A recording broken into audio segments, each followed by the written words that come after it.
everyone, welcome to Chem Optimize। So rapid revision part 6 में हम लोगों ने डिस्कस किया था आयनिक इक्विलिब्रियम का पहला पार्ट, जहाँ पे हम लोगों ने कुछ बेसिक कॉन्सेप्ट्स डिस्कस किया था about ionic equilibrium. So ionic equilibrium का नेक्स्ट पार्ट जो है वो आज इस वीडियो में हम लोग डिस्कस करेंगे। यहाँ पे हम लोग हाइड्रोलाइसिस ऑफ सॉल्ट्स और इसका different categories one by one discuss करेंगे और solubility product and activity of salts को लेके डिस्कस करेंगे। सो आप लोगों ने अगर आयनिक इक्विलिब्रियम का रैपिड रिवीजन सीरीज़ का पहला पार्ट नहीं देखा है, so you can check it out, and for all other videos of rapid revision series आप लोग इस आई बटन से चेकआउट कर सकते हैं।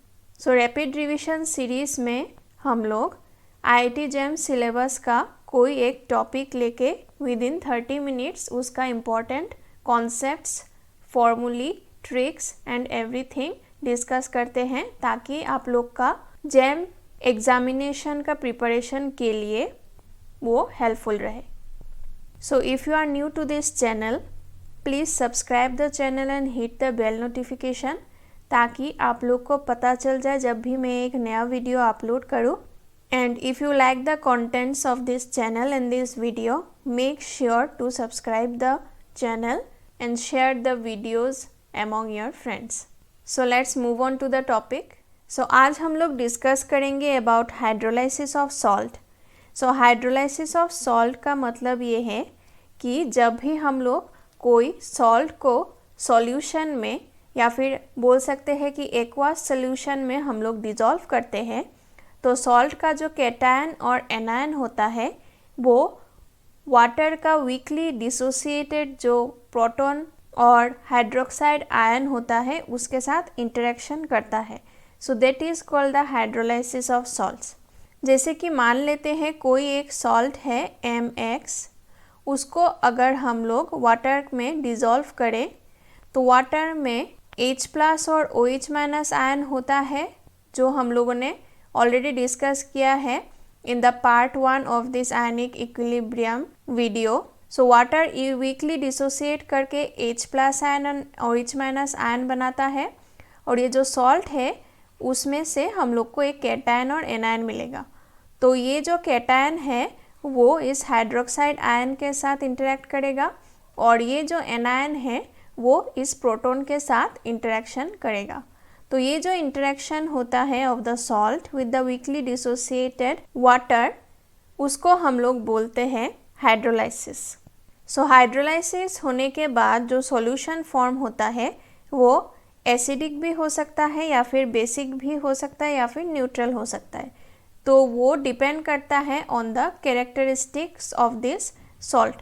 तो हम लोग वन बाय वन डिस्कस करेंगे। तो इन फर्दर डिस्कशन हम लोग देखेंगे कैसा सॉल्यूशन बनता है from what type of salts.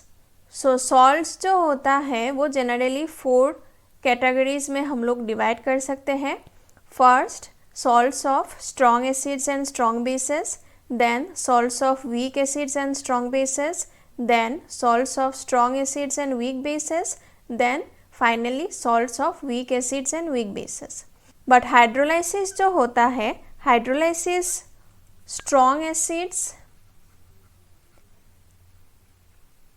plus strong bases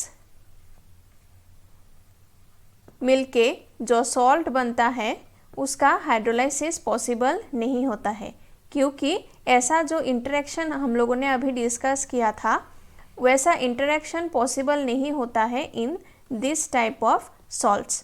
so in salts of strong acids and strong bases hydrolysis interaction is not possible, इसलिए हम लोग इस कैटेगरी को यहाँ पे डिस्कस नहीं करेंगे।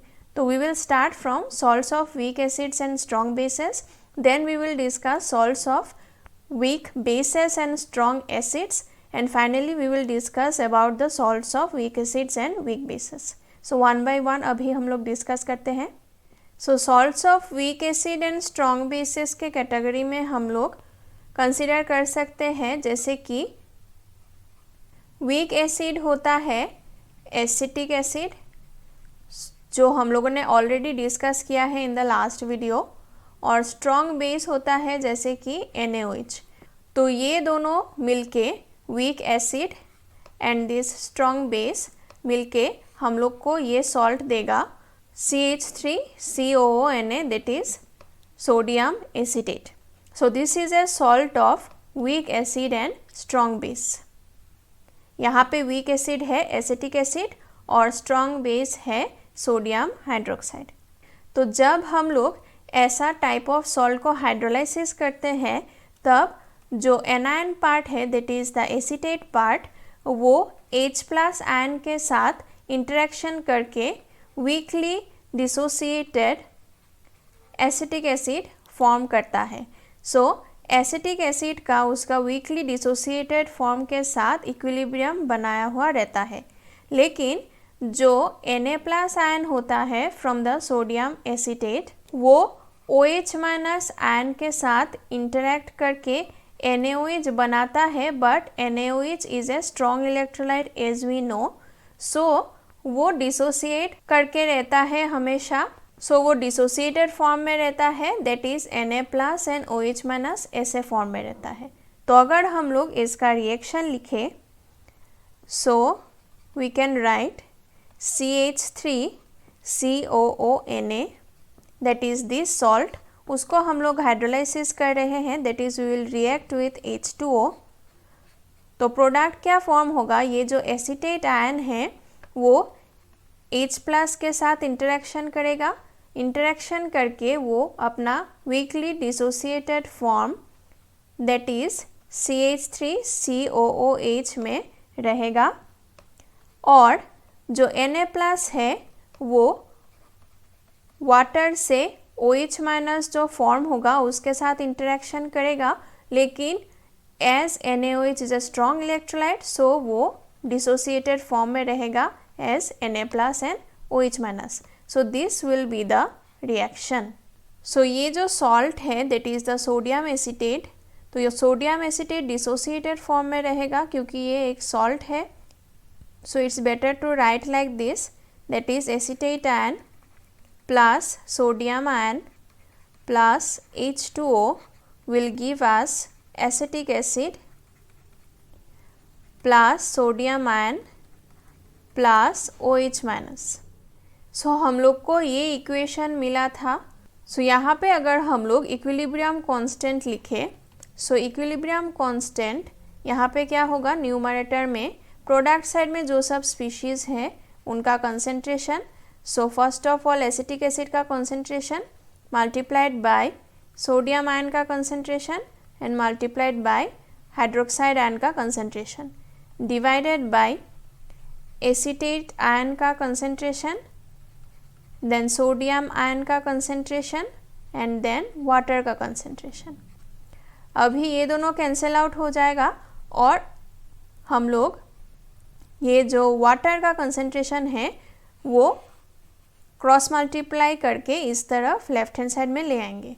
सो we can write K into concentration of H2O equals to concentration of CH3COOH, concentration of hydroxide ion divided by concentration of acetate ion. So now जैसे कि हम लोगों ने लास्ट वीडियो में डिस्कस किया था कि वाटर का कंसेंट्रेशन जो है वो ऑलमोस्ट कांस्टेंट रहता है and equilibrium constant is also another constant. So इन दोनों को मल्टीप्लाई करने के बाद हम लोग को एक कांस्टेंट ही मिलेगा, उसको हम लोग एक्सप्रेस कर रहे हैं by KH and this is known as the hydrolysis constant. So hydrolysis constant of this sodium acetate is given as this. So यहाँ से हम लोग को हाइड्रोलाइसिस कांस्टेंट जो है उसका एक्सप्रेशन मिल गया है। Now we can give it equation 1। अभी अगर हम लोग ये जो एसिटिक एसिड है इसका डिसोसिएशन कंसिडर करें तो ये एसीटेट आयन और प्रोटॉन में कन्वर्ट हो जाएगा डिसोसिएशन के बाद। तो इसका अगर हम लोग डिसोसिएशन कांस्टेंट लिखें ऑफ दिस एसिड तो ये होगा concentration of acetate ion multiplied by concentration of proton divided by concentration of acetic acid. इसको हम लोग नंबरिंग कर रहे हैं इक्वेशन 2. ऑल्सो जो वाटर है वो भी वीकली डिसोसिएट होके H प्लस और OH माइनस आयन देता है, और यहाँ पे हम लोग को पता है जो आयनिक प्रोडक्ट ऑफ वाटर होता है that is concentration of H plus into concentration of OH minus. इसको हम लोग डिनोट कर रहे हैं बाई इक्वेशन 3. सो अगर हम लोग अभी KW divided by KA evaluate करें, मतलब इक्वेशन 3 डिवाइडेड बाई इक्वेशन 4, तो देखते हैं क्या आता है. सो न्यूमरेटर में होगा concentration of H plus multiplied by concentration of OH minus, और डिनोमिनेटर में होगा concentration of acetate ion multiplied by concentration of proton, और ये जो कॉन्सेंट्रेशन ऑफ एसिटिक एसिड है वो न्यूमरेटर में चला जाएगा. So this will be the expression.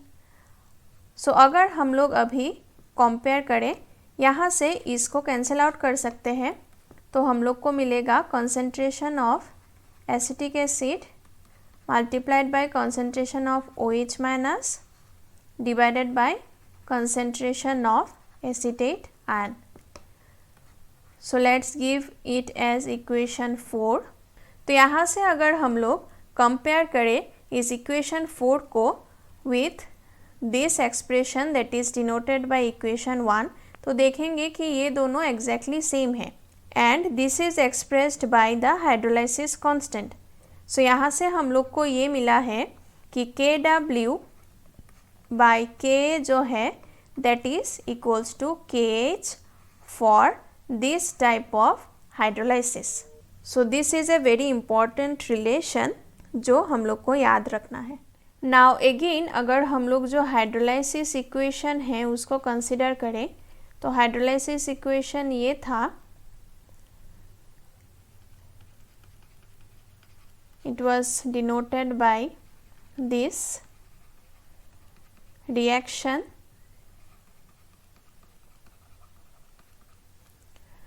तो अभी अगर हम लोग कंसिडर करें, यहाँ से हम लोग Na+ और Na+ को कैंसिल आउट कर सकते हैं क्योंकि वो दोनों साइड में हैं. सो इसको ऐसे लिख सकते हैं, acetate ion plus water equilibrium with acetic acid plus hydroxide ion. तो अगर अभी हम लोग कंसिडर करें जो initial concentration of the salt था वो अगर A हुआ, सो इनिशियली क्या होगा, हाइड्रोलाइसिस नहीं हुआ था जब, तब ऑब्वियसली एसिटिक एसिड और OH माइनस फॉर्म नहीं हुआ था, इसलिए ये दोनों हो जाएगा 0 0. So this are the initial concentration. So initial concentration of the salt जो है वो A हम लोगों ने कंसिडर किया है, और इनिशियली हाइड्रोलाइसिस नहीं हुआ था इसलिए एसिटिक एसिड फॉर्म नहीं हुआ था और हाइड्रोक्साइड आयन भी फॉर्म नहीं हुआ था, इसलिए इन दोनों का इनिशियल कंसेंट्रेशन है 0 and 0. अभी अगर हम लोग कंसिडर करें कि X is the degree of hydrolysis. So जैसे कि हम लोगों ने लास्ट वीडियो में डिस्कस किया था वैसे ही अभी यहाँ पे इवेलुएट करेंगे. सो एट इक्विलिब्रियम, जो इक्विलिब्रियम कंसेंट्रेशन होगा, तो यहाँ पे क्या होगा, A minus A into x, और यहाँ पे फॉर्म हो जाएगा AX और AX. X जो है वो डिग्री ऑफ हाइड्रोलाइसिस है, इसलिए initial concentration of the salt जो है वहाँ से AX कंसेंट्रेशन जो है वो डिसोसिएट हो गया है. सो रिमेनिंग कंसेंट्रेशन जो है, जो बचा हुआ कंसेंट्रेशन है that is A minus AX. तो यहाँ से A कॉमन लेने से हम लोग को मिलेगा A इंटू 1 माइनस एक्स. सो जितना डिसोसिएट हुआ है यहाँ से सॉल्ट, उतना ही यहाँ पे फॉर्म हुआ है as acetic acid and hydroxide ion. तो यहाँ पे हम लोग को मिलेगा AX एंड AX. सो अभी अगर हम लोग यहाँ से जो हाइड्रोलाइसिस कांस्टेंट है वो निकालें, तो ये हो जाएगा concentration of acetic acid and multiplied by concentration of hydroxide ion divided by concentration of acetate ion। तो यहाँ पे जो है एसिटिक एसिड का कंसंट्रेशन है that is AX and hydroxide ion का कंसंट्रेशन भी AX है और एसिटेट आयन का कंसंट्रेशन है A इंटू 1-X। यहाँ पे हम लोग वाटर का कंसंट्रेशन कंसिडर नहीं कर रहे हैं क्योंकि वो ऑलमोस्ट कांस्टेंट रहता है हमेशा। अभी अगर हम लोग इसको कैंसिल आउट करें तो हम लोग को मिलेगा AX² डिवाइडेड बाय 1-X। लेकिन जनरली क्या होता है, degree of hydrolysis is very negligible in comparison to 1। सो इसलिए 1-X को हम लोग 1 कंसिडर कर सकते हैं। तो यहाँ से हम लोग को मिलेगा KH is equal to AX²। So this is another important relation. So since KH equals to AX², तो यहाँ से हम लोग बोल सकते हैं कि X जो है that is root over of KH by A and we know KH is equals to KW by KA। वो हम लोगों ने ऑलरेडी इवेलुएट किया है। तो अगर हम लोग यहाँ पे रिप्लेस करें इसको तो हम लोग को मिलेगा KW by KA into A। So X is this expression। So now यहाँ से concentration of OH जो है वो कितना मिला है हम लोग को, that is AX, और X हम लोगों ने इवेलुएट कर लिया है already. So we can say concentration of OH minus is equal to AX, that is A into this expression that is KW by KA into A। इसको हम लोग लिख सकते हैं KW into A by KA। Now we know that KW is equals to H plus, concentration of H plus into concentration of OH minus। So यहाँ से हम लोग बोल सकते हैं कि H plus का जो concentration है that will be equal to KW by concentration of OH minus। तो यहाँ से हम लोग अगर इवेलुएट करें KW by concentration of OH minus, हम लोग को ये मिला है एक्सप्रेशन। तो अगर इवेलुएट करें तो हम लोग को फाइनली रिजल्ट मिलेगा KW into KA divided by A। So this is another important relation। अभी अगर हम लोग यहाँ पे निगेटिव लोगारिदम ले ऑन बोथ साइड्स, सो यहाँ पे निगेटिव लोगारिदम लेने से हम लोग को क्या मिलेगा, negative logarithm of H plus concentration is PH, we already know, we have discussed. और यहाँ पे भी हम लोग निगेटिव लोगारिदम लेंगे। सो फाइनली हम लोग को मिलेगा PH equals to half of PKW plus PKA plus log A। So this is a very important relation for this type of hydrolysis जो हम लोग को याद रखना है।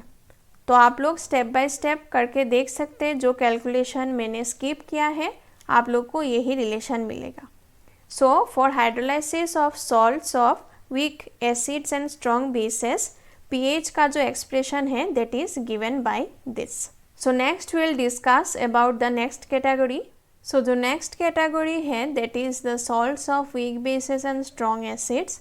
तो यहाँ पे हम लोगों ने कंसिडर किया है जो वीक बेस है that is the ammonium hydroxide और स्ट्रॉन्ग एसिड जो है that is the hydrochloric acid. So इन दोनों एसिड और बेस से मिलके हम लोग को ये सॉल्ट मिलता है that is the salt of weak base and strong acid that is the ammonium chloride. तो अगर एमोनियम क्लोराइड को हम लोग हाइड्रोलाइसिस करें तो हम लोग को मिलेगा the weak base that is the ammonium hydroxide, जो कि वीकली डिसोसिएटेड फॉर्म में रहेगा, इसलिए इक्विलिब्रियम बनाया हुआ रहेगा इनमें। और जो Cl- है वो प्रोटॉन के साथ इंटरेक्ट करके HCl फॉर्म करेगा, जो कि एक स्ट्रॉन्ग इलेक्ट्रोलाइट है, इसलिए वो ऐसे डिसोसिएटेड फॉर्म में रहेगा। तो यहाँ पे मैं स्टेप बाय स्टेप कैलकुलेशन नहीं कर रही हूँ। सो लास्ट कैटेगरी में जैसे हम लोगों ने स्टेप बाय स्टेप कैलकुलेशन किया था वैसे ही कैलकुलेशन आप लोग यहाँ पे कर सकते हैं और वेरीफाई कर सकते हैं। यहाँ पे मैं फाइनल रिजल्ट लिख रही हूँ। सो यहाँ पे जो हाइड्रोलाइसिस कांस्टेंट आएगा that will be Kw/Kb and that will be again equal to Ax²। तो यहाँ से हम लोग को मिलेगा x will be √ of hydrolysis constant divided by the initial concentration of the salt, और यहाँ से Kh जो है अगर हम लोग रिप्लेस करें बाय Kw/Kb तो हम लोग को ये मिलेगा। So this is the degree of hydrolysis. और फाइनली जो pH का एक्सप्रेशन है वो हम लोग को ये मिलेगा। सो ये हम लोग को ध्यान रखना है। सो जो नेक्स्ट कैटेगरी है और जो लास्ट कैटेगरी है हाइड्रोलाइसिस का, that is the salts of weak acids and weak bases. तो यहाँ पे हम लोगों ने salts of weak acid consider किया है, जैसे कि सोडियम एसीटेट। यहाँ पे हम लोगों ने इस रिएक्शन में सिर्फ एसीटेट आयन को लिखा है क्योंकि सोडियम जो है वो कैंसिल आउट हो जाएगा फ्रॉम बोथ साइड। सिमिलरली जो वीक बेस का सॉल्ट है दैट इज़ हम लोगों ने कंसीडर किया है एमोनियम क्लोराइड जैसे कि, और जो क्लोराइड आयन है वो हम लोगों ने यहाँ पे कंसीडर नहीं किया है इस रिएक्शन में क्योंकि वो भी कैंसिल आउट हो जाएगा फ्रॉम बोथ साइड्स। सो हम लोगों ने सिर्फ जो कॉन्जुगेट बेस है of the weak acid that is the acetate ion, और कॉन्जुगेट एसिड है of the weak base that is the ammonium ion, वो कंसीडर किया है और हाइड्रोलाइसिस रिएक्शन यहाँ पे लिखा है। तो हाइड्रोलाइसिस होने के बाद ये जो conjugate base of the weak acid है वो H+ के साथ, ये जो वाटर से H+ मिलेगा हम लोग को, उसके साथ इंटरेक्ट करके वो वीक एसिड में कन्वर्ट हो जाएगा, और जो वीक बेस से हम लोग को जो कॉन्जुगेट एसिड मिला है वो OH- के साथ इंटरेक्ट करके अपना पेरेंट वीक बेस दे देगा। सो यहाँ पे भी अगर हम लोग कैलकुलेशन करें तो हम लोग को मिलेगा जो हाइड्रोलाइसिस कांस्टेंट है that is KH that will be equal to Kw/Ka into Kb and again that will be equal to x², क्योंकि x जो है वो नेग्लिजिबल है इन कंपैरिजन टू 1, तो हम लोग को ये रिलेशन मिलेगा। तो यहाँ से हम लोग बोल सकते हैं कि x is √KH and KH is Kw/K into Kb। सो यहाँ से हम लोग को डिग्री ऑफ हाइड्रोलाइसिस जो है उसका एक्सप्रेशन मिल जाएगा ये। और फाइनली अगर हम लोग pH जो है वो इवैल्यूएट करें तो हम लोग को ये वाला एक्सप्रेशन मिलेगा। सो ये हम लोग को ध्यान रखना है। सो pH का एक्सप्रेशन ध्यान रखने के लिए, याद रखने के लिए एक ट्रिक मैं सजेस्ट कर सकती हूँ। तो जब भी वीक एसिड का सॉल्ट होगा और उसका हाइड्रोलाइसिस होगा तो pH का जो एक्सप्रेशन है उसमें pKa आएगा। जब वीक बेस का सॉल्ट का हाइड्रोलाइसिस होगा तब जो pH का एक्सप्रेशन है उसमें pKb आएगा, और जब वीक एसिड और वीक बेस का सॉल्ट का हाइड्रोलाइसिस कंसिडर करेंगे तो वहाँ पे pK और pKb दोनों आएगा। अभी जो pH है उसमें हाफ वाला फैक्टर हमेशा रहेगा और फर्स्ट जो टर्म है वो हमेशा pKw रहेगा।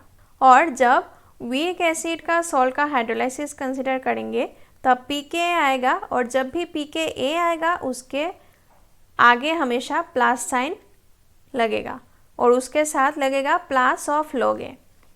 लेकिन जब हम लोग वीक बेस का सॉल्ट का हाइड्रोलाइसिस कंसिडर करेंगे तब pH के एक्सप्रेशन में pKb आएगा और pKb के आगे माइनस साइन हमेशा आता है, और उसके साथ साथ जो log A है उसके आगे भी माइनस साइन लगेगा। और जब हम लोग वीक एसिड और वीक बेस का सॉल्ट का हाइड्रोलाइसिस कंसिडर करेंगे तो यहाँ पे log A का टर्म नहीं आएगा। हमेशा pH का जो फॉर्मूला है उसमें 3 ही टर्म आता है। फर्स्ट टर्म तो कांस्टेंट रहेगा दैट इज़ pKw, तो यहाँ पे दोनों ही वीक है इसलिए pKa और pKb दोनों आएंगे। So the two rest terms will be pK and pKb।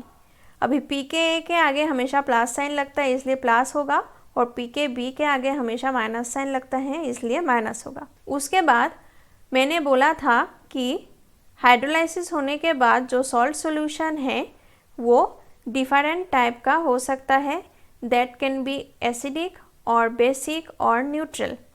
तो जब हम लोग salts of weak acid and strong base को हाइड्रोलाइसिस करते हैं, तो हाइड्रोलाइसिस इक्वेशन के बाद हम लोग को देखने को मिल रहा है यहाँ पे कि कॉन्सेंट्रेशन ऑफ OH माइनस जो है वो बढ़ेगा, क्योंकि हाइड्रोलाइसिस होने के बाद OH माइनस फॉर्म हो रहा है, इसलिए कॉन्सेंट्रेशन ऑफ OH माइनस जो है इन द सॉल्ट सॉल्यूशन वो बढ़ेगा, इसलिए ऐसा टाइप ऑफ सॉल्ट सॉल्यूशन जो है वो बेसिक होता है।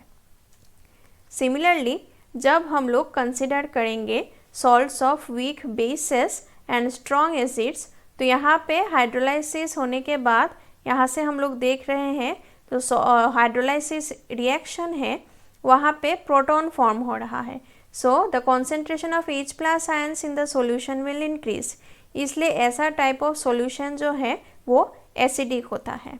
और salts of weak acids and weak bases में हम लोग को एक एसिड और एक बेस मिल रहा है, तो जनरली जो सॉल्यूशन है वो न्यूट्रल होता है, लेकिन कभी कभी अगर इस एसिड का डिसोसिएशन कांस्टेंट ज़्यादा हो गया in comparison to the base, तो सॉल्यूशन जो है वो स्लाइटली एसिडिक होगा। और अगर the dissociation constant of the base becomes slightly higher than that of the acid, तो द रिजल्टिंग सॉल्यूशन जो है वो स्लाइटली बेसिक हो जाएगा। So we can say for the third category of salt solution after hydrolysis, if Ka equals to Kb, मतलब इस weak acid का dissociation constant अगर वीक बेस का डिसोसिएशन कांस्टेंट के बराबर हो, तो pH जो होगा वो 7 होगा, that is resulting solution will be neutral. अगर K जो है वो स्लाइटली ग्रेटर हुआ देन Kb, देन pH जो है वो लेस देन 7 होगा और सॉल्यूशन जो है वो एसिडिक होगा। अगर Kb जो है वो स्लाइटली ग्रेटर हुआ then Ka, that is the dissociation constant of the base becomes slightly higher than the dissociation constant of the acid, तो pH जो है वो greater than 7 होगा और the resulting solution will be basic। सो क्योंकि ये video बहुत लंबा हो रहा है, so it will be more than 30 minutes if I discuss the solubility product and the activity of salts. So वो वीडियो बहुत लंबा हो जाएगा अगर मैं इस वीडियो में ही सब कुछ इंक्लूड कर दूँ, तो आपके लिए भी वो दिक्कत होगा फॉलो अप करने में। So I will discuss the rest part, that is the solubility product and the activity of salts in the next part of this ionic equilibrium part. So if you like the contents of this video, make sure to hit the like button and share the video among your friends and support the channel. आप लोग को इस video का PDF notes description box में मिल जाएगा। And for more information and regular updates आप इस channel को फेसबुक और टेलीग्राम में फॉलो कर सकते हैं।